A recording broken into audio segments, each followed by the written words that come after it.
se dio la vuelta, abrió las puertas de Jessica y la encañonó. No le dio ni tiempo de pedir por su vida, de pedir clemencia, no. Directamente la encañonó a quemarropa y jaló el gatillo. Y dijo, de lo único, y estas son palabras textuales, de lo único que me arrepiento es de no haberla violado antes de matarla, tan boninga la pelada. Su papá se inclinó y juró vengar su muerte. Me llamaron para decirme, señora Borda, estamos seguros que hasta esta hora usted sabe que ha fallecido el autor material del asesino de su hija, Jessica. Chichuriru era, ¿no? No mencionó su nombre para no ensuciar mi lengua. ¿Cómo se aprende a vivir con el vacío que deja el asesinato de una hija?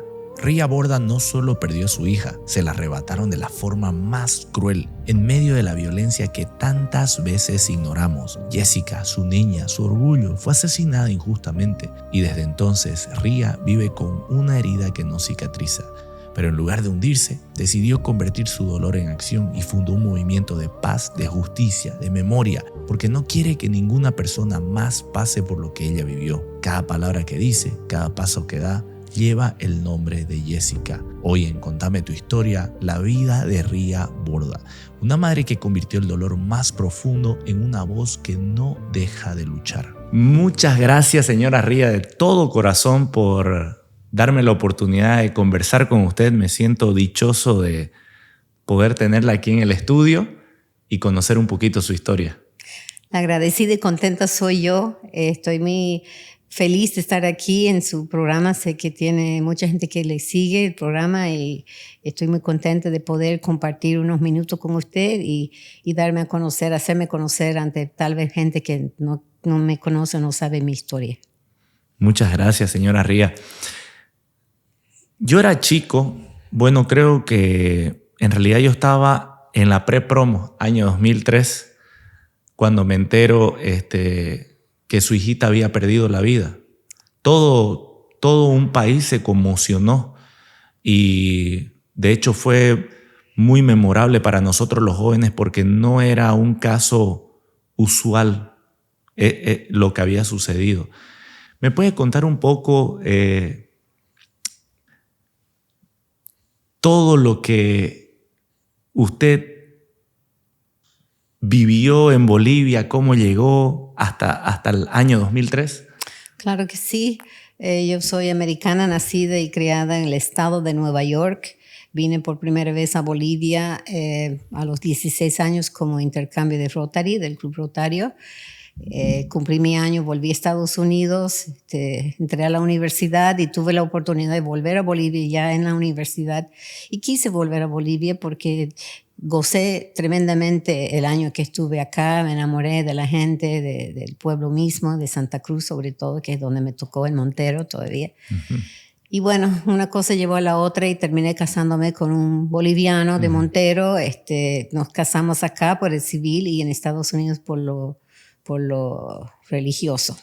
Jessica, mi hija, mi primogénita, nació en Estados Unidos y por cumplir 2 años decidimos volver a Bolivia, a radicar ya. Y es una cosa ir de vacaciones, pasarla bonito, y otra cosa criar a tu familia en un país tercermundista que era en ese tiempo en relación a Estados Unidos. Pero me vine arriesgándome del todo por el amor, porque estaba yo feliz con mi pareja y bueno, yo dije, voy a probarlo, ¿no? Probar mi suerte. Y aquí estoy hasta la fecha.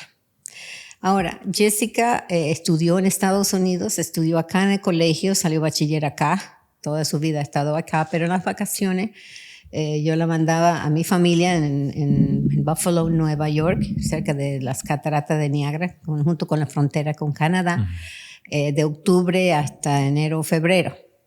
Entonces eso le ayudó también, estudió también en el CBA para perfeccionar un poco su inglés y hablábamos solo en inglés, ¿no? En la casa.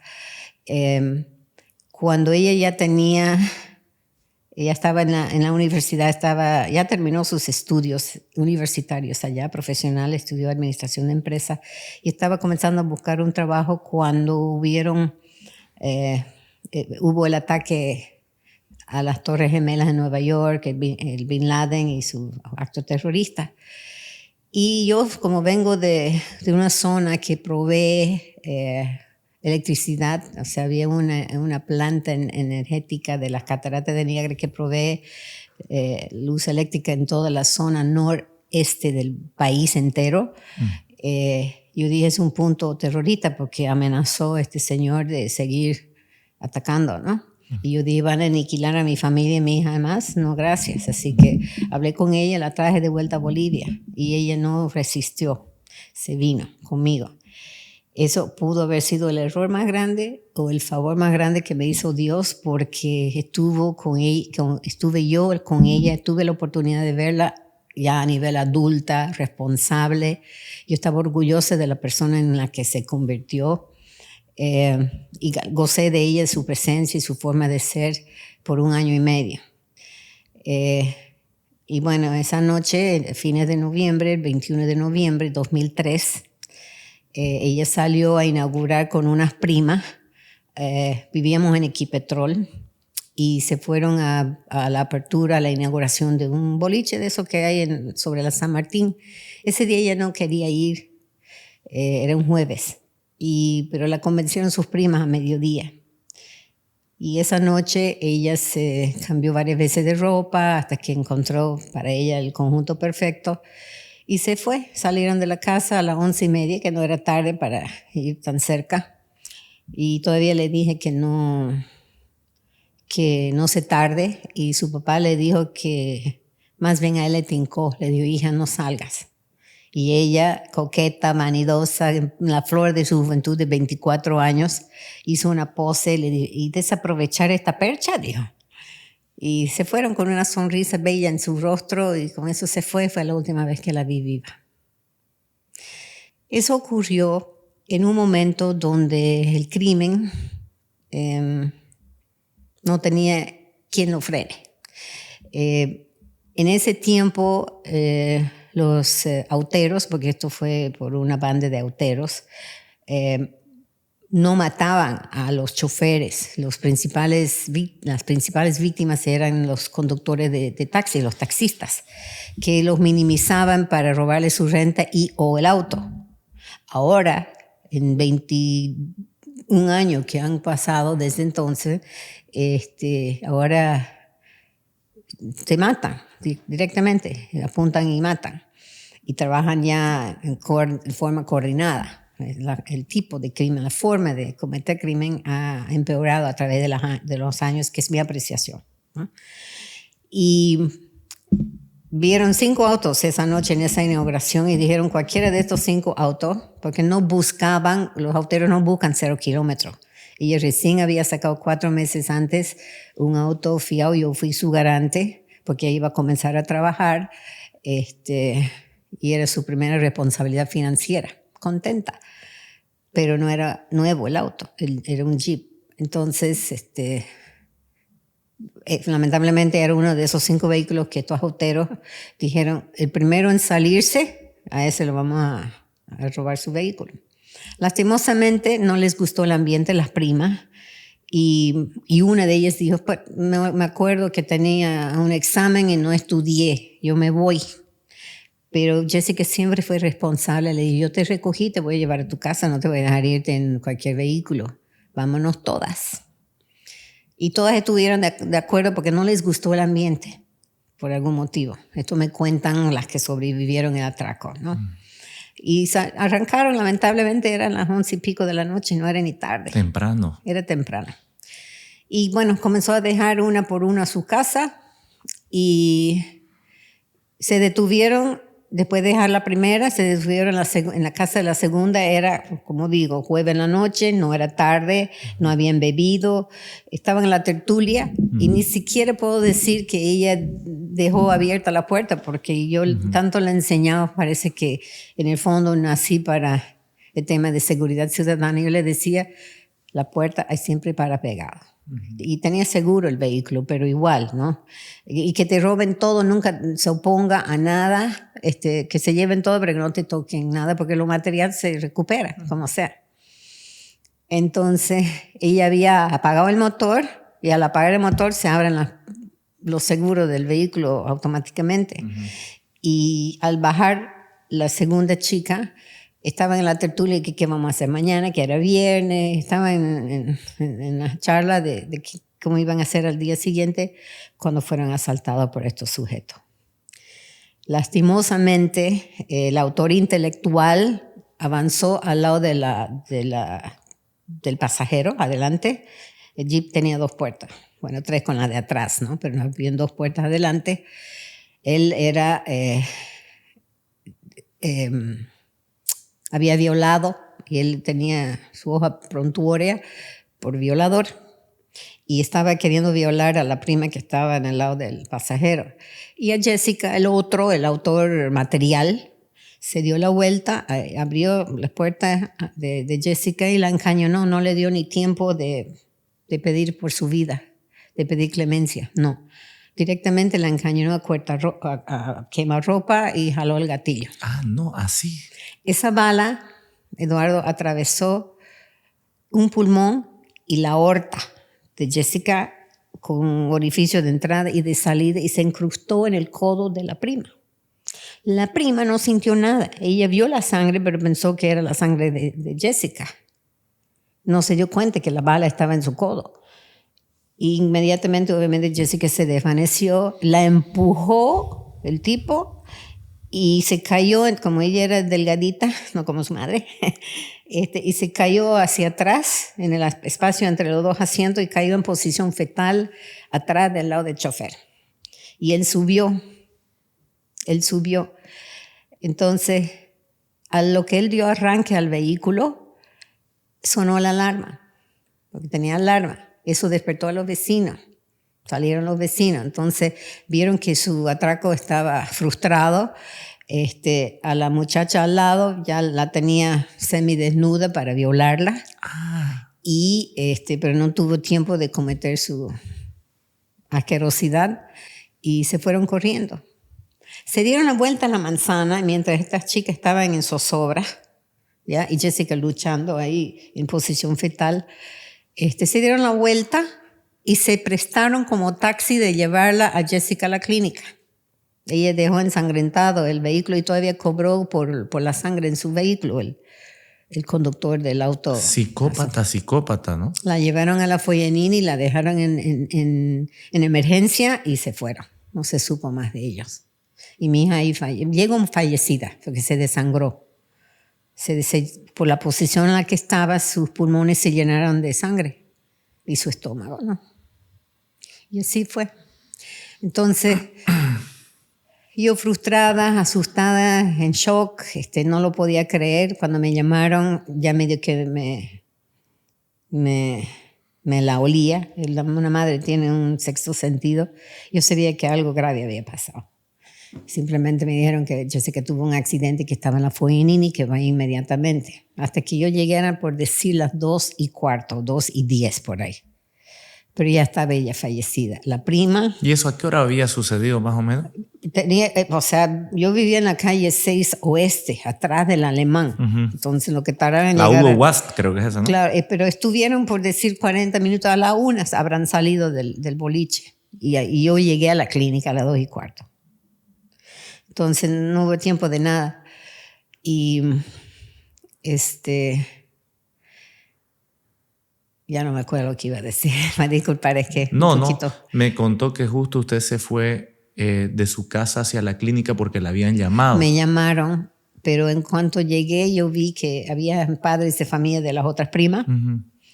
Que tras que llegué bajaron su cabeza y dije, esto es malo, algo bien malo ha pasado. Y entré y salió el doctor de emergencia, me miró y lo miré y le dije, ¿se ha muerto mi hija? No, le dije. Y no me contestó. Y a eso medio que me confirmó y le volví a repetir y bajó su cabeza y dijo, sí. Así nomás, me faltó el aire. No pude llorar porque fue tan repentino, tan contundente. La muerte es definitiva, o sea, no hay vuelta atrás. Y yo acababa de despedir a mi hija, yo bella, relucida, rebosante de juventud y de alegría, de bienestar, de todo. para saber que se había muerto, que la habían matado. Yo cuando entré, no quise entrar a mirarla hasta que haya llegado mi esposo, quien fue a Montero. Él estaba en Montero porque de allá era y vivía con su mamá allá. Él llegó en menos de media hora desde Montero a Santa Cruz. Ustedes saben cuánto normalmente demora. No sé cómo no tuvo accidente, pero llegó porque lo llamé, le di, no han matado a Jessica, ¿no? Y se vino. Ya cuando él llegó, ya entramos a la pieza que habían habilitado para ella, ahí en emergencia, y parecía durmiendo. Eduardo, te juro que estaba durmiendo, estaba divina, tal como se fue de la casa. Y tenía un rostro de paz, de dormida. Entonces, su papá se inclinó y juró vengar su muerte. Ese rato le dije, esto no va a quedar así. Yo soy viejo, soy enfermo. No me cuesta pasar el resto de mi vida, lo poco largo que me queda, en la cárcel. Pero no va a quedar así, mija. Usted no va a haber muerto en vano. Cada uno lleva su duelo de diferentes maneras. Yo vengo de otro nivel de tipo de enseñanza en donde si yo tengo que llorar, yo lloro. Donde me toque, yo lloraba. Y él, impotente, trataba de que si no lloraba, estaba bien. No le gustaba verme llorar porque él también se desesperaba. Pero yo tenía que llorar cuando me tocaba llorar. Fueron momentos muy, muy, muy difíciles. Y como digo, es que no es natural. Cuando uno pierde una pareja, queda viudo. Cuando uno pierde a sus padres, queda huérfano. Pero cuando uno pierde a un hijo, no hay nombre, porque no es natural. Se supone que los hijos sobrevivan a los papás, ¿sí o no? Entonces, esto era increíble. Para mí no lo podía creer, de tenerla en mi casa y estar gozando plenamente de ella como adulta, entre dos adultas, y que ya no exista más. Fue muy difícil para mí, que a veces inclusive, que hayan pasado años, todavía tengo la tendencia de consultarle o preguntarle o guardar algo de sus comidas porque era vegetariana, tantas cosas que ella tenía provida, que a veces todavía tengo esos remanentes de impulso de conversar con ella o comentarle algo. Y han pasado muchos años, ya más de 2 décadas de esto. Así que yo comprendo. No soy la única, lamentablemente, y no seré la última. Todos los días están pasando horrores y me dejé llevar por la influencia de las personas que decían algo hay que hacer, esto no puede continuar. Ya el pueblo estaba demasiado vulnerable. Y me dejé llevar prácticamente involuntariamente y cuando acepté el reto de formar una institución, era como largarme a la piscina sin saber nadar, porque no sabía nada de nada. En nuestra vida, a mi edad, no tenía nunca la necesidad de contratar a un abogado, no sabía para qué era el Ministerio Público, la Fiscalía, nunca había tenido problemas con la ley, o sea, la policía, no tenía idea de cómo funcionaba, cero. Eso pasaba a otra gente, según yo.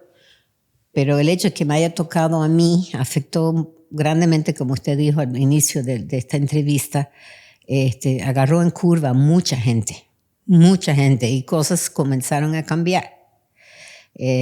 Porque no hay que dar la llave a un 0 kilómetro a un muchacho joven y dejarlo hasta vaya a saber qué horas andando. Es peligroso para el joven que lo asalten y le roben su vehículo y lo maten. Porque ahora apuntan a matar. Así que así fue que se dio el inicio de la fundación. Es bastante fuerte. Ahorita usted previamente me decía, yo sigo el duelo tiene 7 etapas, yo sigo en la etapa 2 y le digo la verdad, yo no puedo comprenderlo, ¿me entiende? Porque yo tengo 2 hijos, entonces no me cabe en la cabeza. Sí. Entonces yo siento lo que usted me está diciendo y es tremendamente fuerte. hasta antes de todo, quiero preguntarle, ¿cómo era Jessica?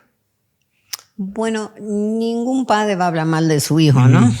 Para los papás, los hijos son perfectos, pero no me engaño. O sea, todo ser humano es pecador, todo el ser humano tiene falla y bueno, por eso por algo somos ser humanos, es parte de nuestra natura. Ella tenía lo mejor y lo peor de ambas culturas, ¿ya? Era la familia de mi esposo, todos son enérgicos, fosforitos, se sabían enojar de nada, pero a ratito se le pasaba, ¿no? Yo soy más pensativa, más al diálogo, a la comunicación, porque así me han criado, ya, sin violencia, y a mi esposo la huasca se reía de bueyes, ¿no? Entonces habían diferencias de modalidad de crianza y a veces habían encontrones. Yo tenía que tratar de buscar un equilibrio tal que yo decía, si Jessica y la otra hija que después adoptamos, son dos mis hijas, adoptamos una boliviana que después, si usted gusta, le puedo comentar. Claro. Tratamos de ponernos de acuerdo, aunque a puerta cerrada después nos sacábamos la mugre, como se dice, ¿no? Que porque dijiste y que no, que vos sos muy blando. Yo era la pacificadora, ¿no? Entre los dos fieras, ¿no? Pero no era siempre. Y de mí heredó, creo, esa, no digo humildad, pero la aceptación de que hizo lo que no debió. Yo le decía, Jessica, tenés que medir tus palabras, porque uno te puede perdonar, pero no se olvida. Y ese rato, si te podía matar con palabras, te mataba, ¿no? Pero después, a los 5 minutos, no sabía qué hacer para que uno le perdone. Pero ya las lanzó las palabras. Y ese era mi afán siempre, decirle, no digas lo que no sientes de corazón. Cuente 10 veces, y 10 veces, 10 veces. 100 veces hasta largar, si es lo que tú realmente sientes, dilo. Pero si no, no lo digas, porque después yo te puedo perdonar, pero no me voy a olvidar que me acaba de faltar el respeto. Yo, mamá, soy la peor hija, que no te merezco. O sea, me mandaba cartitas, me mandaba flores, llegaba, hasta serenata me hacía cuando se pasaba conmigo. Pero ya en madura, en grande, ya no había eso desapareció. Yo vi en mi hija como una persona responsable, amable, altruista, que yo también me considero altruista. Ella evolucionó con lo mejor de los dos países, ¿no? Y equilibrada. Yo quedé admirada de ver eso, porque yo dije, pucha, va a salir loca de remate, ¿no? Con tanta diferencia que había en el hogar. Pero no, más bien todo lo contrario. Usted me contaba que dentro de ese proceso de duelo que tuvo, 2 años no pudo entrar a su habitación, ¿no? No pude. Ella salió esa noche después fueron a Buenos Aires a hacer compras porque ya la habían contratado para trabajar, hasta con una nota confirmando el empleo. Iba a comenzar en los primeros días de diciembre. Entonces aprovechó de la prima cuya bala incrustó en su codo. Ella trabajaba en ese tiempo en Aerosur y tenía más de 1 año de antigüedad y tenía derecho de viajar a donde volaba Aerosur. Y me dice, yo no conozco Buenos Aires, no puede ser que yo no vaya, vamos. Hizo los papeles, aceptaron que Jessica Valle era la prima y se fueron con mi otra hija que se llama Miriam Más. Fueron las 3 a Buenos Aires y ahí Jessica se compró un montón de ropa de oficina porque ya iba a comenzar a trabajar. Llegaron de Buenos Aires y esa era la ropa que se cambiaba cada rato para salir esa noche. No la había estrenado todavía porque ya iba a comenzar recién en los primeros días de diciembre, literalmente entrar al empleo. Entonces, pero 10 días después de que volvieron, sucedieron los hechos y no tuvo posibilidad de estrenar esa ropa. Entonces, para mí era muy difícil aceptar todos esos hechos. Yo no podía ver esa ropa tirada en la cama. Habían hasta, como son las jóvenes, con su lápiz labial o con delineador de lápiz escribía algo en el espejo. Todo estaba tal cual como lo dejó esa noche. Pero yo no podía enfrentar esa realidad. Esa puerta quedó cerrada por 2 años porque estaba en esa etapa que le digo de la incredulidad. Shock, ¿no? Estaba en shock, no lo podía creer, no lo quería creer. me sentía impotente.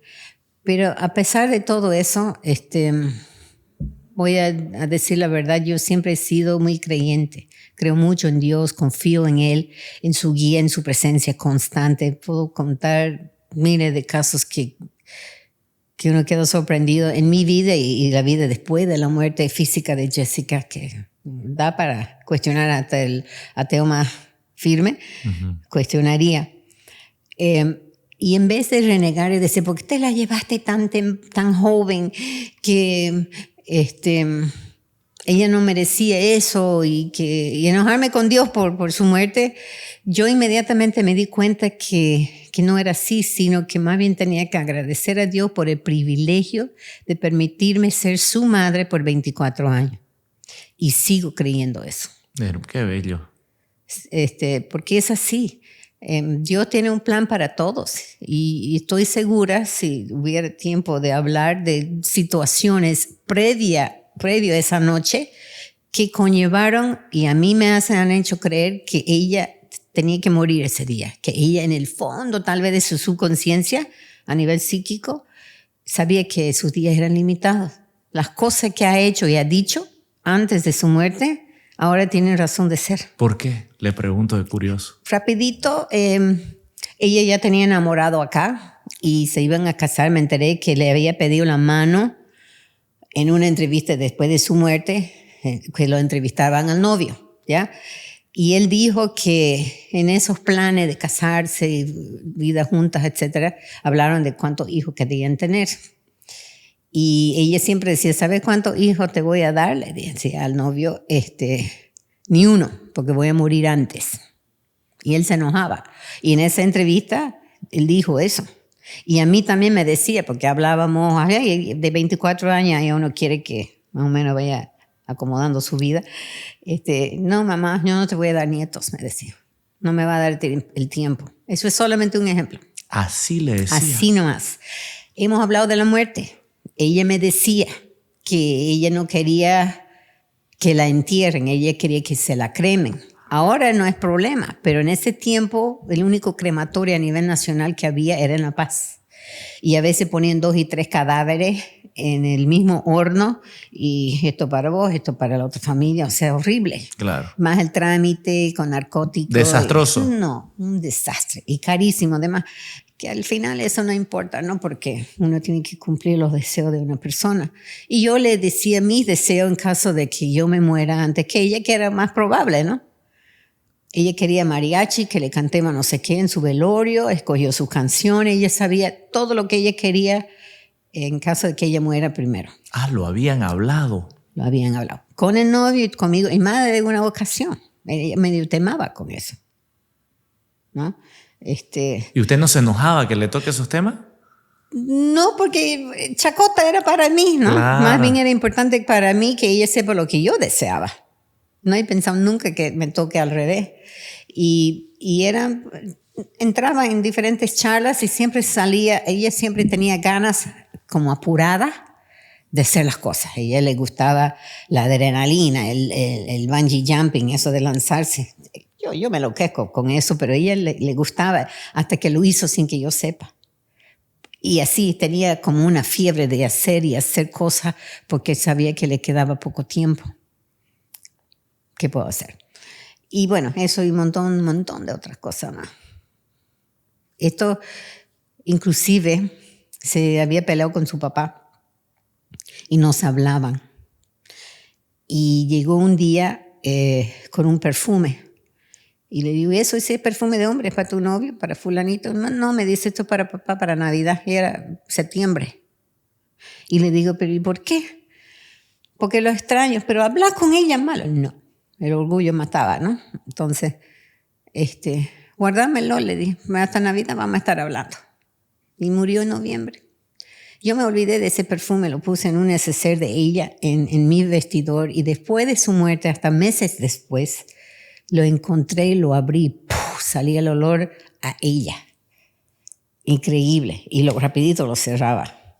Era parte de esos primeros 2 años de incredulidad. No, y muy fuerte todavía. No, yo la sentía. Entonces, de vez en cuando, morbosamente, ni modo, no había quien me frene, lo abría y lo olía y lo cerraba rapidito.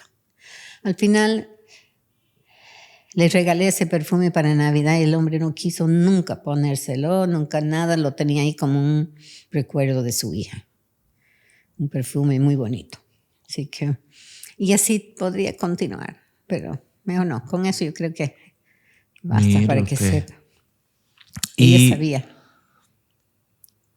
para usted hubo algo una carta, algo que conectó con ella luego de que ella se fue, digamos. Tengo una experiencia, si gusta le cuento. Me encantaría, la verdad. 4 meses después de su muerte, nuevamente en esa etapa de adaptación a la realidad y no querer creerlo, yo estaba sentado en un sillón reclinable que tengo en mi dormitorio y donde todas las noches hago mis oraciones antes de dormir, y comenzaba siempre con la oración del Padre Nuestro. Padre nuestro que estás en los cielos, santificado sea tu nombre, bla, bla, bla. Y llegaba a una parte en que no me acordaba que continuaba. Y dije, ¿qué será? Rebobinaba y comenzaba de nuevo. Padre nuestro, bla, bla, bla. Llegaba al mismo punto y me trancaba, no me acordaba que seguía. Una oración que vengo orando desde que nací prácticamente.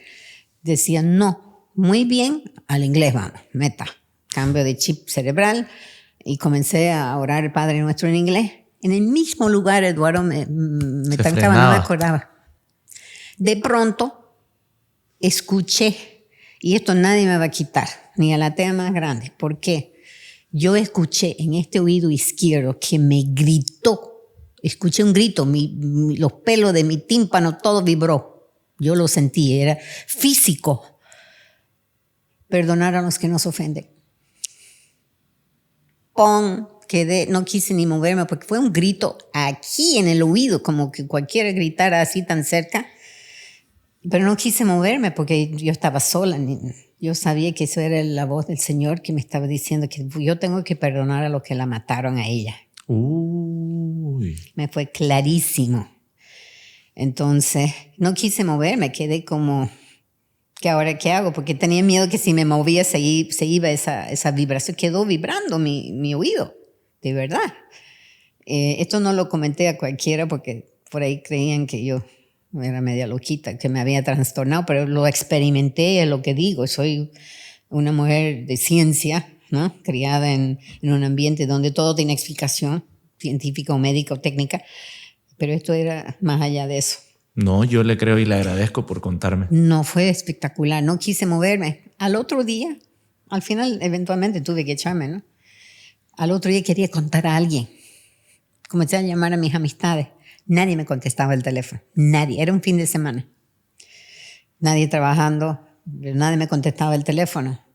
Y llamé a unas 6 personas, de máxima confianza mía, para contarles lo que había experimentado y nadie me contestaba. ¡Tum! También me di cuenta que eso era para mí, no era para compartirlo con nadie. Por eso nadie me contestaba el teléfono. Y después cuando reclamaba a la gente le decía, oye, te llamó 4 veces, sí, pero estaba ocupado. O sea, tenían motivo para no contestarme ese rato, pero estupideces. Me han podido contestar. Hasta que hablé con unos amigos misioneros evangélicos, que yo le decía mamá y papá, porque qué gente más buena. Ella me dijo, fíjate en vídeo, me dijo, nosotros hemos servido a Dios toda nuestra vida, 40 y tantos años. Y el Señor habló contigo, tomó tu cuerpo, Él entró en tu cabeza y te dio tranquilamente la explicación más grande de la razón de ser de tu vida, de aquí en adelante. Tenés que llegar a perdonar a esas personas. Hasta el día de hoy no lo logro. Y espero que Dios me conceda muchos años de vida todavía porque no llego a desear eso siquiera. ¿No? Entonces ha quedado algo duro en mí que yo sé que es una carga para mí, que tengo que soltar lo máximo que he podido hacer, y por ellos son los que me acompañaron a abrir la puerta a los 2 años del dormitorio de mi hija. Me dijeron, ya pasó, eran 2 años, tenés que, por ellos me apoyaron, porque ya es un mandato de Dios, yo tengo que llegar a perdonar, pero ¿cómo voy a perdonar a los que me hicieron el daño más grande de mi vida? que me han cambiado por completo mi vida. Tengo otra hija, felizmente. Miriam, ¿no? Miriam. La adoptamos porque sus padres la dejaron en la puerta de nuestra casa y yo estaba de viaje. Y mi esposo me decía, tengo una sorpresa para vos cuando llegué. Yo dije, me compré un nuevo refrigerador, un nuevo auto ahí en el parqueo, qué sé yo, en el garaje. No esperaba que haya esta niña. Somos sus padrinos de bautizo. Pero se deshicieron de ella y se quedó con nosotros. Y al final la adoptamos. Era el juguetito, la muñequita de Jessica. Jugaban siempre. Jessica la llevaba con 4 años. Era 4 años mayor. Y la sobreprotegía mucho a su hermanita porque su hermanita era morena, indígena total. Su papá era un indio de Abarcas, de Sucre, analfabeto. Y la mamá era una chola de pollera de Cochabamba. Y vendía vísceras en el mercado. O sea, gente bien humilde. Pero quisieron que seamos sus padrinos y lo fuimos. Y tiempo después la dejaron en la puerta de la casa. Entonces, es más, ella nació en lo que era nuestra cocina porque estaba en plena remodelación cuando nació ella. Así que llegó a ser nuestra hija, que también son designios de Dios, yo creo, porque ¿qué sería de mí si no tuviera a mi hija Miriam con mis 2 bellos nietos? Tengo una familia nueva que vivo a través de la familia de él, de mi yerno. Y están bien, viven en Estados Unidos. Y es la ironía que comparto con Miriam, porque ella me dice, mamá, qué ironía, yo en tu país, vos en el mío, y ninguna piensa moverse. Porque es así. Increíble. Sí. Pero hablo con ella todos los días, hablo con mis nietos. Y es más, en los próximos días voy a ausentarme de Bolivia, temporalmente, para gozar de mi familia, ¿sí? Y de ahí vuelvo. Qué linda historia de Miriam y cómo usted le abrió su corazón, su hogar para hacer la parte, ¿no? Yo le dije, hijo, esto se consulta, por lo menos avísame, es una decisión grande, ¿no? Incorporar a una persona a tu familia. Claro. Pero así fue, y para bien. Ría, posterior a todo lo que pasa con todos estos criminales, que yo me acuerdo bien esa ola de maleantes que conformaban los auteros y todo eso, me acuerdo perfectamente, porque a varios amigos lo asaltaron en esa época igual. ¿Sintió usted que hubo justicia tras lo ocurrido después? Mire, yo estaba en la hora de almuerzo en mi trabajo, almorzando con una colega. Estaba encendida la tele, pero ni la estábamos mirando y empezó el noticiero de mediodía. No le voy a decir qué canal porque no importa. Y escuché que sonó un celular en sintonía, simultáneo, con mi celular y el celular en la tele. Levanté la mirada y estaba sonando mi celular. O sea, qué barbaridad. Me llamaron para decirme, señora Borda, estamos seguros que hasta esta hora usted sabe que ha fallecido el autor material del asesino de su hija, Jessica. Chichuriru era, ¿no? No mencionó su nombre para no ensuciar mi lengua. Ya, está bien.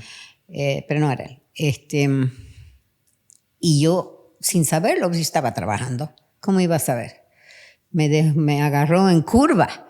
Pero nuevamente, siempre al hablar pido al Señor que me dé sabiduría de palabra, que me permita decir algo que sirva para algo, para alguien, a alguien, ¿no? Entonces respiré profundo en ese segundo. Le rogué al Señor que me guíe en ese momento porque estaba al vivo, directo, ¿no? En el noticiero. Todo el mundo mira el noticiero a mediodía. Y simplemente dije que no lo sabía. Y me dijo, ¿y qué se siente? Y se siente que ha habido justicia.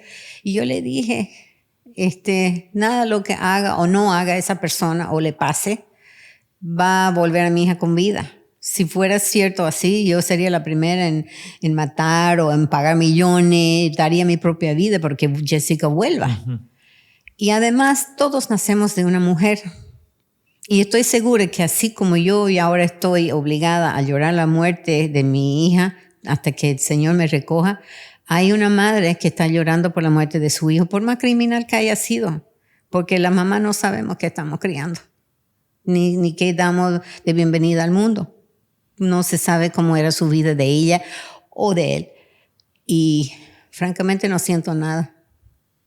Lo que por hierro muere, ¿cómo es? Por lo que el que a hierro mata, a hierro muere. Eso dije. Me salió mejor en ese momento que ahorita, pero porque es así. Dios sabrá cuándo y cómo, de qué manera, y si es qué, y por qué. Y no somos quienes para cuestionarlo. Entonces, Dios me dio esas palabras y fueron suficientes.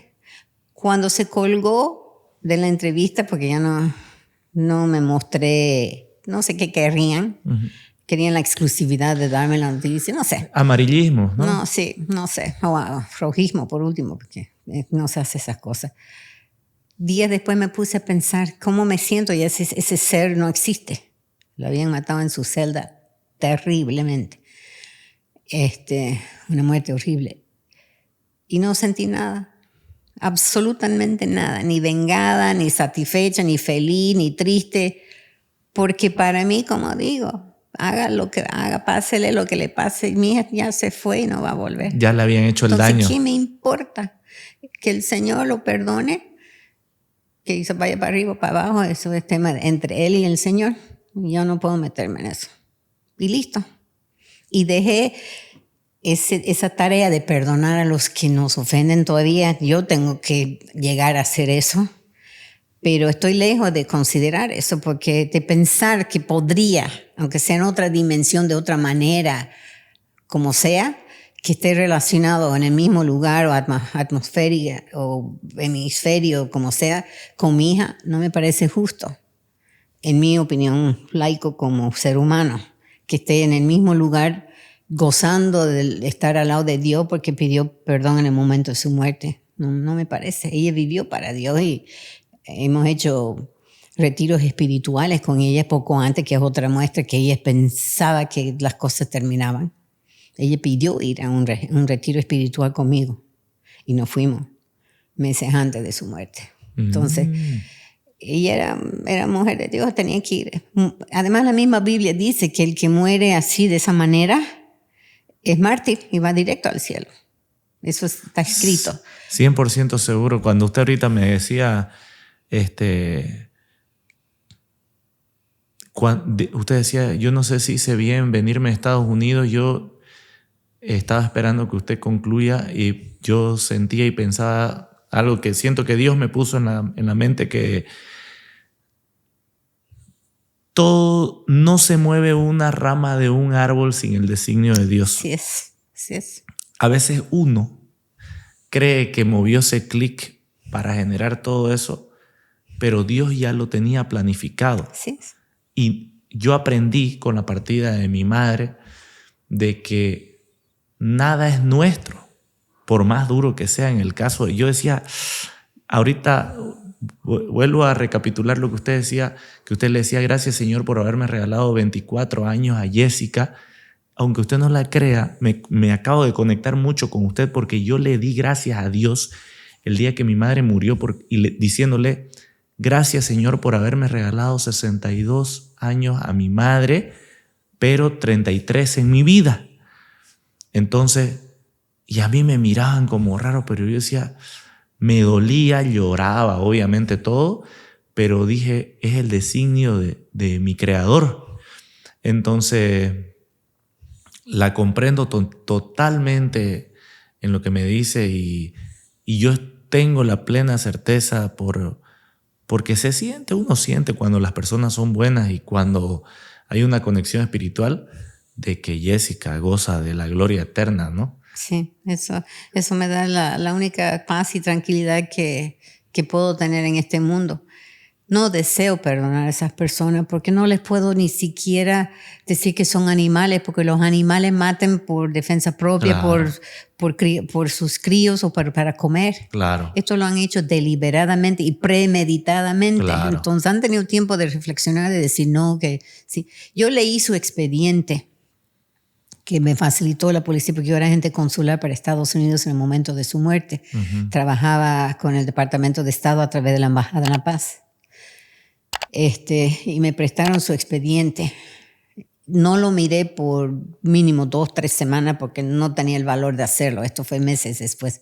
Pero la curiosidad, uno es morboso, no sé por qué. Un día pensé que estaba ya apta, que podía soportar las fotografías de la autopsia y todo eso, que son imágenes que ya se me han quedado grabadas en el cerebro. Me arrepiento.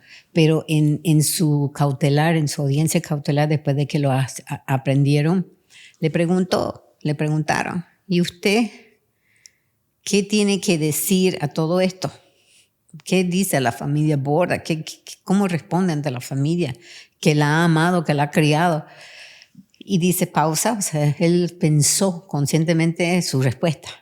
No fue espontáneo, él la pensó. Y dijo, de lo único, y estas son palabras textuales, de lo único que me arrepiento es de no haberla violado antes de matarla, tan boninga la pelada. Eso fue lo que dijo. Cuando leí eso, me vino como un no sé qué, algo en mi cuerpo de asco, de rechazo total, porque ¿quién puede decir eso conscientemente sin ser considerado psicópata o un enfermo mental, ¿no? Algo, ¿no ve? Lo rechacé y bueno, lamentablemente ya lo leía, no lo pude olvidar y ahí está, las palabras textuales están en mi memoria.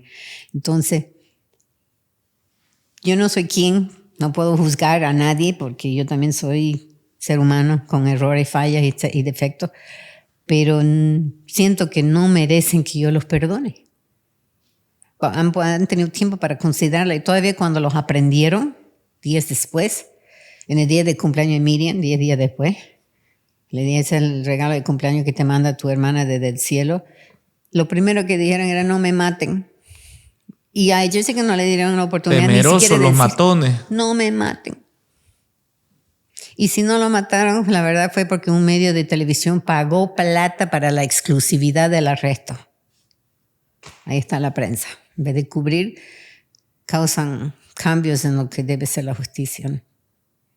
No sé. Pero ya no hubo caso de actuar de otra manera. Y está bien. Yo vengo de un país donde la justicia se realiza. Y es dura. Las leyes son duras. Como tienen que ser. Si vos entras en una tienda con un chisguete, el simplemente aparentar tener un arma y le apuntás al cajero y sacás $1, te pueden dar hasta 20 años. Porque el cajero se asustó porque pensó que su vida estaba en peligro. Eso no existe, esa figura no existe en Bolivia. Pero tuve que aceptar la realidad y la legislación en Bolivia porque ella vivió aquí, era cruceña, el crimen ocurrió en Santa Cruz y tenía que acatar la disposición legal, jurídica, penal de Bolivia en ese momento. Felizmente ahora hay algunas leyes que supuestamente ayudan a proteger, pero están mal aplicadas también, así que para no renegar yo me someto a lo que indica la ley y nuestra fundación hace eso. Solo queremos máxima condena que estipula la ley por el tipo de crimen que se cometió. Y nada más. Lo que corresponde por ley. Y ese es uno de nuestros objetivos. Señora Ría, ¿cómo fue enfrentarse al sistema judicial que es tan corrupto aquí? Yo la verdad, Eduardo, tenemos que trabajar, somos para colaborar, estamos para ayudar. Pedimos que las autoridades nos manden casos porque nuestros servicios son totalmente gratuitos. Mucha gente cree que es una falla mía en la comunicación de la fundación hacia afuera, que solamente nos dedicamos a apoyar a la mujer y no es así. Estamos para quien nos necesite. Cualquier persona puede ser víctima de un cierto tipo de crimen. No somos casas criminales. No estamos para todos los tipos de crimen, para eso están las autoridades competentes, su derecho, su deber, su obligación, proveer el bienestar social.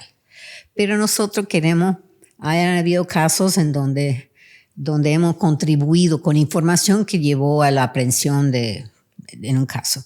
Nosotros ni siquiera el directorio sabe los nombres de las víctimas porque decir víctima revictimiza a la persona, tiene un efecto psicológico negativo para la víctima. En todo el proceso, en sus audiencias, ¿qué pasa? Es la violada, ¿no? Y horrible. Violada y de gente mirando, ¿no? Entonces, hablamos de casos.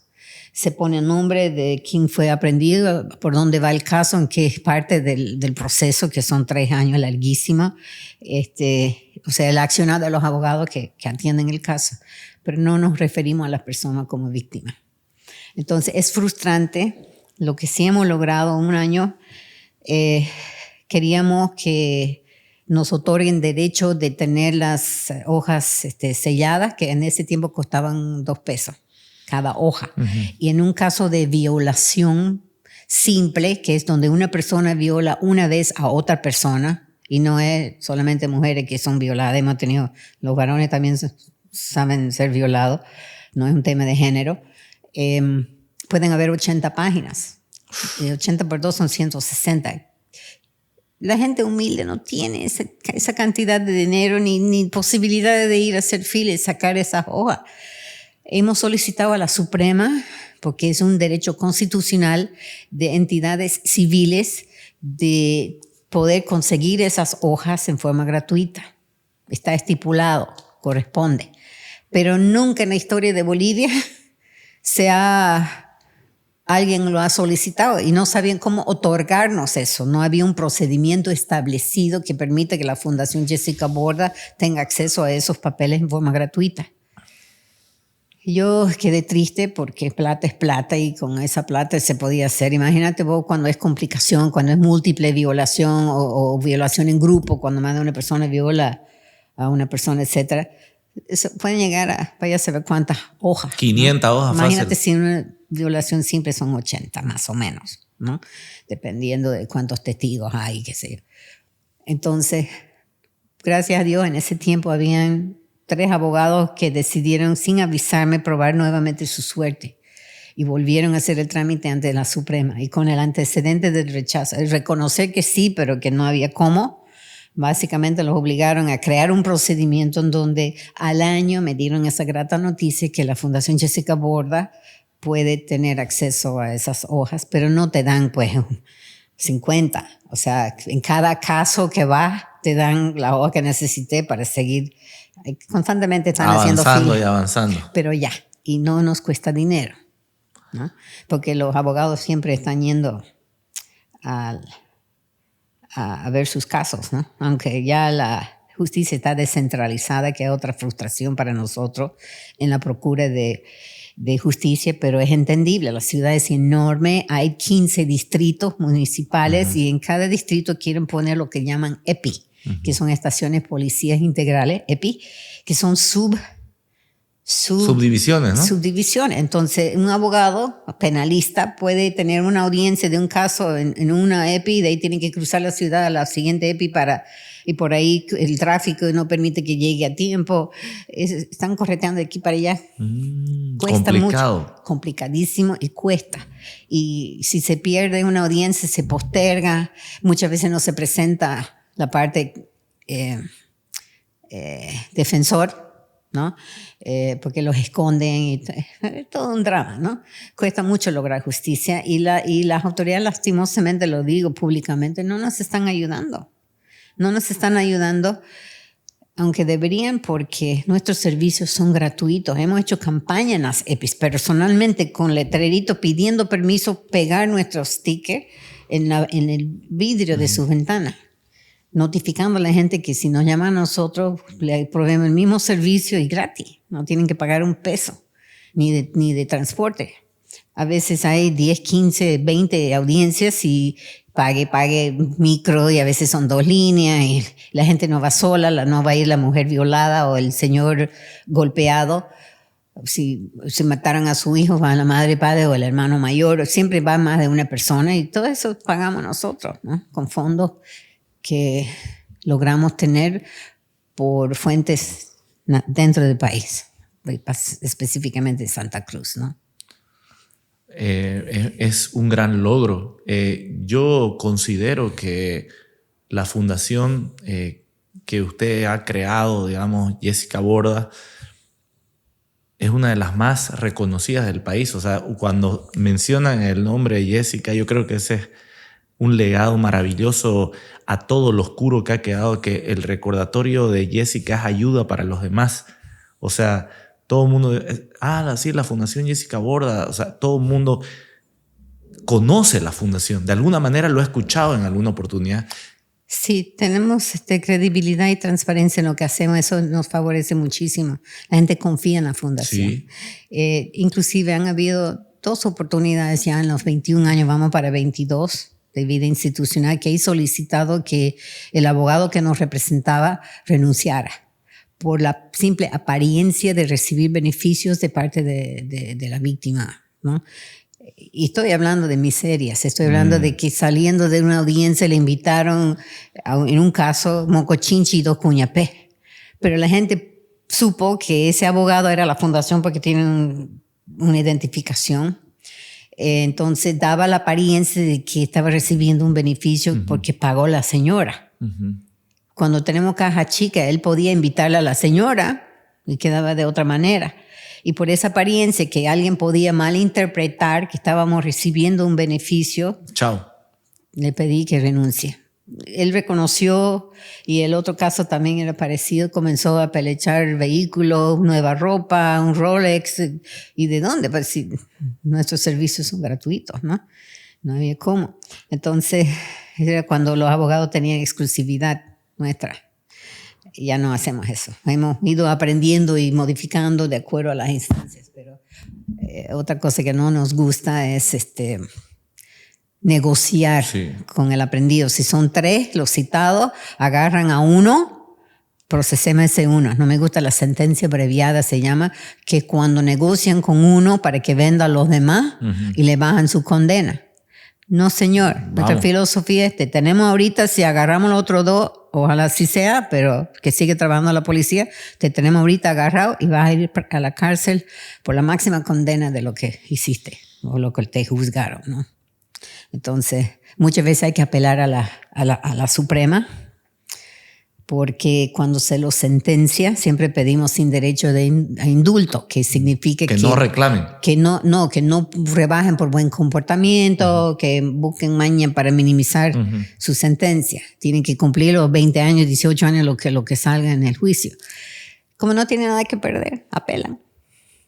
Y hay un periodo de tiempo, Eduardo, quiero que entiendan la gente. Son 3 años el proceso de inicio, desde el día que lo aprenden al antisocial hasta su sentencia ejecutoriada, que es cuando apelan a la Suprema. Es larguísimo eso, ¿no? Revisen, son cerros. No sé si alguna vez has ido ¿Al Palacio? En Sucre. No. Al Tribunal Supremo. Son pilas y pilas alrededor. Se ve apenas el escritorio en medio y los ministros están rodeados de expedientes hasta el techo casi. Que da miedo estornudarse porque eso se le puede caer encima. Hasta que vean eso pasan meses. Y se sortea, o sea, uno no elige. Y ahí no hay corrupción, no hay nada, ¿no? Es al sorteo. Al que le tocó. Pero todos son iguales, tienen cerros de casos a nivel nacional, imagínense, de gente apelando. Entonces, eso dura hasta 3 años. Desde el momento que aprenden a una persona, hombre o mujer, no importa, no es un tema de género que estoy hablando, hasta que termine el proceso. Si se pasa de 3 años y un día, ya no hubo crimen. Terrible. ¿Y dónde está mi hija? Digo yo. Yo casi llegué a eso. Yo tuve que cambiar 6 veces de abogado. Tuve 7 abogados en todo el proceso. Justamente porque yo soy preguntona. No entendía nada. No sabía ni para qué era la Suprema. No entendía que era un ministro. O sea, no entendía nada. Yo era ignorante. Como mucha gente, uno vive en su burbuja, vive su diario vivir y eso no me va a pasar. Pero pasa. Yo soy prueba de eso. Y yo pues quiero saber, quiero entender la movida. Y comenzaba a preguntar a los abogados y se molestaban conmigo porque pensaban que estaba yo desafiando su capacidad como abogado. Terrible. Y nada que ver. Simplemente quería entender. No mentiré, también me decían con $1,000 que pongamos aquí se resuelve tal situación. Con 500 pongamos acá. Pensábamos que iba a aflojar. Y yo no puse ni siquiera un boliviano, menos $1, donde no correspondía por derecho del proceso mismo.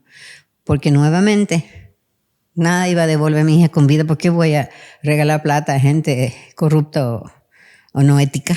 ¿No? Entonces, Sí, se comenzaban a aburrir conmigo porque no había cómo sacarme, entonces cambio. Se les complicaba. Y en ese tiempo había que pedir cambio de abogado, derecho de cambio. Tienen que pedir permiso a un abogado para pasar el caso a otro abogado. Ahora eso no existe. Puedo yo cambiar cuantas veces yo quiera. Pero yo he llegado casi al término de los 3 años para tener la justicia que tengo. Al límite. Faltaba poco. Y eso que yo con inteligencia, con un nivel cultural donde me sé mover en ciertas situaciones. Imagínense un pobre Juan Pérez del Quior que anda de abarque, si no vende pan que hace su mujer en casa, no comen esa noche. ¿De dónde va a sacar la capacidad y el dinero inclusive para viajar a Sucre? Etcétera. Y no sabe dónde ir, no tenían orientación, quién los oriente. Nosotros orientamos muchísimo. En la fundación, mucha gente viene con casos de tenencia de menores o de divorcio o cualquier cosa de esa. No son casos para la fundación. Nosotros vemos casos donde hay una lesión o muerte debido a un acto criminal, donde se ve que hay una ofensa, que sea un crimen penal, penalizado por ley. Ese tipo de crimen sí es para la fundación. Pero nos llega gente que no tiene idea, no saben a dónde ir. Claro. Pero estoy feliz por ese lado porque ya hay instancias. Está la FELCB, la Unidad Especial para Víctimas Especiales. Hay bastante más ayuda desde el mayo 2013, donde el expresidente Evo Morales promulgó la Ley 348 que garantiza una vida libre de violencia a las mujeres. La ley, el espíritu de la ley es preciosísima. La ley en sí es bella, pero está mal aplicada. No la aplican como se debe, entonces desvirtúa la calidad de la pretensión del gobierno en ese tiempo, etc. Pero ya hay leyes, existen lugares donde puede ir una persona, y me alegro por eso, ¿no? Es un gran avance eso, pero nos falta tanto, nos falta muchísimo. Es complicado en el tema de justicia eso, ¿no? Sí. Definitivamente es complicado. Y también ofrecemos ayuda psicológica, que eso no espera.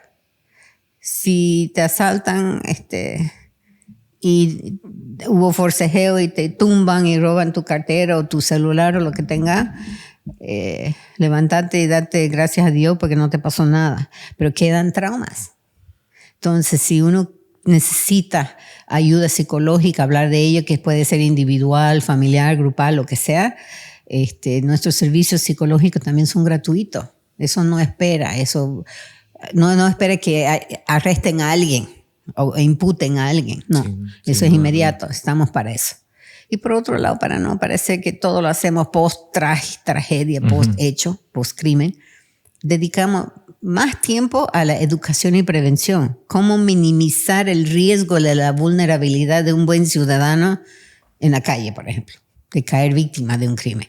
Hay tantas cosas que se hace por sentido común que uno puede, teniendo un poquito más elevado su nivel de concienciación, puede evitar ser seleccionado, porque ahora estudian a su víctima. Y no andan solos, ya es un grupo de 2, mínimo. Uno distrae, el otro roba o asalta o hace lo que sea. Y disparan, ¿no? Saben correr rápido. Entonces, antes que te des cuenta, ya te asaltaron. Entonces, mucho tiempo tenemos talleres, vamos donde nos convoquen, vamos a los colegios, tenemos proyectos bellísimos, pues trabajamos con la niñez y con la juventud sobre esos temas en su propio idioma, porque no podés hablar de estos temas sin causar paranoia o miedo en los niños, y un niño entiende a su manera y un adolescente de 14 años entiende de otra, ¿no? Entonces hay que entender quién es tu público cautivo para hablarles de su seguridad personal y cómo evitar, con consejos que esperamos en afiches, volantes, y donde hablamos de eso con charlas, con la idea de que lleven eso a su casa y que otras personas, más que el que llevó eso a su casa, lo llegue a leer y se beneficie. Por eso no podemos cuantificar. Si vos me dijeras cuántas personas creen que han ayudado, es imposible cuantificar eso, no tenemos idea. Son muchísimas. Claro, 21 años de esa lucha. ¿Cómo que no? ¿Y hay algún caso que se recuerde mucho que hayan ayudado, digamos. Sí, al principio yo quería salvar al mundo porque como soy altruista, yo me involucraba en los casos personalmente, pero yo todavía cargaba con lo mío, que era demasiado, y llevaba la pena de Juancito, de Ana María, la bebé que fue violada, llevaba esos casos a mi casa, no dormía de noche pensando, de pena, me metía, ya conocía a la madre, lloraban, y era mucho para mí. Entonces dije, bueno, yo soy fundadora y presidente y por último representante legal también. Al zapatero su zapato, me encargo de dirigir la institución y tratar de asegurar los fondos necesarios para cumplir con nuestros proyectos y los objetivos generales y específicos que está en nuestro estatuto y reglamento interno. Suena bello, pero igual me informo, porque me tienen que informar siempre como presidente, porque hay un cuadro de avance de los casos y todo eso, y si tengo una duda o sospecha, llamo y hablo con los abogados y todo eso, pero ya no me meto. O sea, el psicólogo con sus pacientes y yo medio afuera nomás para poder hacer lo que yo sí tengo que hacer, para que sigamos trabajando para el pueblo. Porque es muy complejo no estar metido en todo, ¿no? No se imagina. Claro. Ría, es hermosa toda esta entrevista que usted me ha abierto su corazón a contarme, porque no le miento, es un caso que para mí es difícil de entrevistar también porque se trata de una hija, ¿no? Entonces uno no lo puede visualizar eso. De hecho, le es capaz a la visualizada de eso. A todo esto que usted vivió, ¿qué le diría a una madre que hoy atraviesa una pérdida similar como la que usted vivió? Que ya perdió al hijo. Sí. Fe. Si no la tiene, la necesita, y ojalá que esa tragedia le provoque o le cause o la impulse a confiar en un ser superior. Llámelo lo que lo quieran llamar. Yo sé que hay un solo Dios. El hombre interpreta y no se interpreta la ley, la Biblia se la acata, se la cumple. Ya no se pueden discutir porque eso no es parte de lo que es la fe. Claro. Sí, reconocer un ser superior, alguien supremo que tiene dones más allá de nuestra capacidad física que es tan limitada, es primordial para toda persona. En mi caso agradezco más bien que ya yo tenía eso cuando sucedieron los hechos. No me imagino lo perdido que sería si fuera al revés, como el caso que me estás diciendo, ¿no? Porque no todos creen en Dios o ni siquiera es necesario ir regularmente a la iglesia o buscar la palabra de Dios a través de la Biblia y estudios bíblicos y todo eso. Al margen de eso inclusive, hay gente que simplemente cree que estamos aquí para una sola vez y es hasta que muramos y nos convertimos en el polvo que la Biblia misma dice que nos convertimos, ¿no? Así que eso sería mi principal consejo, basado en lo que yo he vivido. Durante todo este camino, ¿usted volvió a encontrar paz nuevamente? La palabra consuelo, resignación no existe en mi vocabulario. La palabra paz la busco. La busco y siempre la pido, pero hay diferentes niveles de paz también. Yo pedí al Señor por consejo, como yo veo que al menos hasta este momento, 21 años después, todavía no logro perdonar a los que me ofendieron. Yo he descargado ese peso de tener que hacerlo al Señor. Se lo entregué, le dije, esto es suyo, porque es más allá de lo que yo puedo hacer en este momento. Y pido que me dé la fuerza y la capacidad de algún día lograrlo, porque sé que es lo que tengo que hacer. Por eso al principio de la entrevista dije, ojalá viva muchos años, porque ni siquiera deseo. No está en mí querer que no merecen, y yo no soy nadie para juzgar ni nada, pero así estoy empantanada conmigo misma en ese sentido.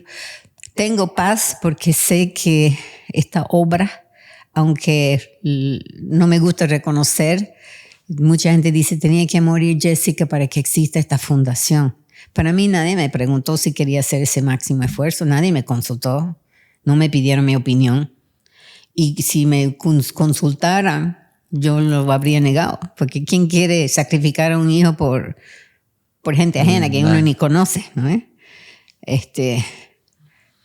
Tengo que superar eso, pero estoy lejos de hacerlo y no lo he logrado en este momento. Pero sí tengo una paz, una tranquilidad en el sentido de que siento que estoy haciendo lo que Dios hubiera querido. Y Jessica también hubiera querido que a través de lo que le pasó a ella ayude de alguna manera a otras personas, porque ella era bien así también, igual que yo, altruista, y quería resolver el mundo y defendía la causa perdida. No sé cuántas veces ha ido a la dirección en los colegios por defender al compañero de curso. Era mucha cosa, me choca. Sí. Choca es el apodo de mi hija igual. Sí. Choca, le digo. Papá, no soy Choca, me dice. Sos mi Choca hermosa, le digo. Sí. Disfrútela, sí. disfrútela. Ría, ¿qué enseñanzas le ha dejado todo este proceso como madre y como mujer? Son golpes duros que uno no espera nunca que sucedan. Creo que la comunicación, el no encerrarse, el tratar, el luchar contra la depresión, el poder, a pesar de todo, salir afuera y lograr ver lo bello que hay en cada día. Siempre hay algo bonito. Le conté una experiencia del sillón cuando lo de mi oído, pero hay otro con colibrí que podría explicar en no sé cuánto tiempo dispone. Por favor. Pero la comunicación es muy importante con el semejante. Sus hijos, su familia, quien sea, pero tener con quién y de quién agarrar, bueno, en el sentido figurativo, obviamente, para cuando uno necesita hablar. Hay grupos porque no soy la primera y ni lamentablemente seré la única, que hablan del duelo. Todos están en diferentes etapas.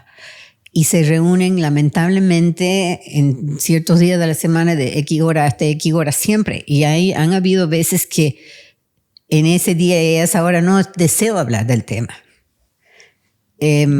O cuando necesito, no se reúnen. Entonces yo nunca he participado en esos grupos, aunque dicen que ayuda mucho conocer a gente que también está sufriendo igual que vos, más o menos, porque las situaciones de la muerte difieren mucho y afectan mucho, ¿no? Mi hija aparentemente no hizo absolutamente nada de lo que yo podría decir, Jessica, ¿por qué hiciste esto? ¿Por qué no hiciste esto? Para achacarle a ella y culparle a ella de algo. Pero cuando un accidente de tránsito y muere el hijo, uno puede decir, bueno, pudo haber revisado los frenos, no funcionaron y se murió. O sea, uno culpa y tiene algo de qué agarrar para resignarse, ¿no? La enfermedad, se le muere un hijo, se enferma y se muere. Eso también le da tiempo a uno irse haciéndose la idea que ya ahora se va a ir, se está deteriorando y más o menos se va preparando, aunque con mucho dolor, que se le va a ese hijo. Pero en el caso mío, ella no hizo nada de que yo podía enojarme con ella porque hizo o no hizo. Entonces, creo que la única otra manera que sería tal vez peor que la manera que murió Jessica, en mi parecer, es el suicidio. Porque los padres llevan un elemento de culpabilidad. ¿Por qué no me di cuenta? Porque siempre hay banderitas rojas, ¿no? ¿Por qué no supe? ¿Qué hice mal para que mi hijo tome semejante decisión? O sea, se culpan. Entonces eso ha de ser peor porque además del dolor de perder a tu hijo, te sentís culpable por ello, por lo menos no lo evitaste. Un choque emocional terrible, sí, ¿no? Yo creo que es lo único que es peor de la manera que murió la mía, ¿no? Mi hija. Así que espero que eso ayude a alguien que esté escuchando y que se pueda identificar y que como sea tiene que tener fuerza porque la vida continúa, quiero o no. No puedo decir cuántas veces no quería levantarme. ¿Por qué? Pues. Pero después me ponía a pensar, Jessica no querría que yo me encierre y me tape la cabeza con colcha, como un avestruz, ¿no? Ella querría que yo siga adelante y que siga buscando mi felicidad y que la vida continúe, que siga siendo obra de bien. Y en eso estoy hasta ahora. Hermoso, hermoso, y yo la voy a seguir apoyando en todo lo que esté a mi alcance. Y cuente conmigo cuando usted desee que yo la pueda ayudar con algo de comunicación o con lo que yo trabajo con mi equipo. Siempre considéreme de verdad, de todo corazón, para lo que yo pueda. Gracias. Pero digo que yo soy la que me dan la mano y te agarro del codo, así que no te extrañes si comienzas a abusar de esa oferta. No, con todo gusto, por favor. Sí. Ahorita que justo me hablaba de Jessica, que estaría feliz, yo justo le iba a preguntar si Jessica pudiera verla ahora a usted con todo lo que ha hecho en su nombre, ¿qué cree que Jessica le diría? Bueno, la chica que yo conocí estaría hasta farsante. Yo soy quien soy en el cielo y hay una institución que lleva mi nombre, qué sé yo, ¿no? Pero hablando seriamente, yo creo que estaría satisfecha porque ella era así. Es más, las bases fundamentales en las cuales están los objetivos generales y específicos están basados en los análisis que hicieron esos días después de su muerte, cuando venía gente que ni yo conocía a la casa y hablaban de Jessica. La mayoría la conocían por su fuente laboral. Ella trabajaba aquí en una de las agencias que sigue siendo la más grande del país, y ella estaba a cargo de los pasajeros VIP en el aeropuerto Viru Viru. Era su trabajo atender a los pasajeros, viajeros frecuentes, ¿no? Entonces, mucha gente la llegó a conocer y eso también ayudó a que animen este proyecto y sacaron un extracto de cómo era Jessica en vida. Yo no participaba, pero cuando me lo mostraron era así. Y esos son los pilares en los cuales está fijada la fundación. Y seguimos operando en esas bases. Así que es un reflejo de quién era ella en vida. Yo me opuse a que el nombre de la fundación lleve el nombre de mi hija, porque uno lo ve a su hijo puro, sano, limpio, y asociar su nombre, su buen nombre, su bonito nombre con actos criminales, con hechos de sangre y cosas desagradables, me chocaba mucho. Pero me convencieron que para humanizar la institución y lo que queremos procurar como tal, era necesario mostrar que había una persona que existía y que ya no existe debido justamente a este tipo de situación. Entonces dije, ok, ni modo. Así que lleva el nombre de Jessica. Pero yo creo que ella estaría conforme y contenta si pudiera arrojar una opinión al respecto. Y orgullosa, ¿no? De todo lo que ha logrado ahora. Claro, me imagino, farsante. Finalmente, Ria, ¿cómo quiere que la gente recuerde a Jessica? ¿Y cómo quiere que recuerden su lucha de usted también?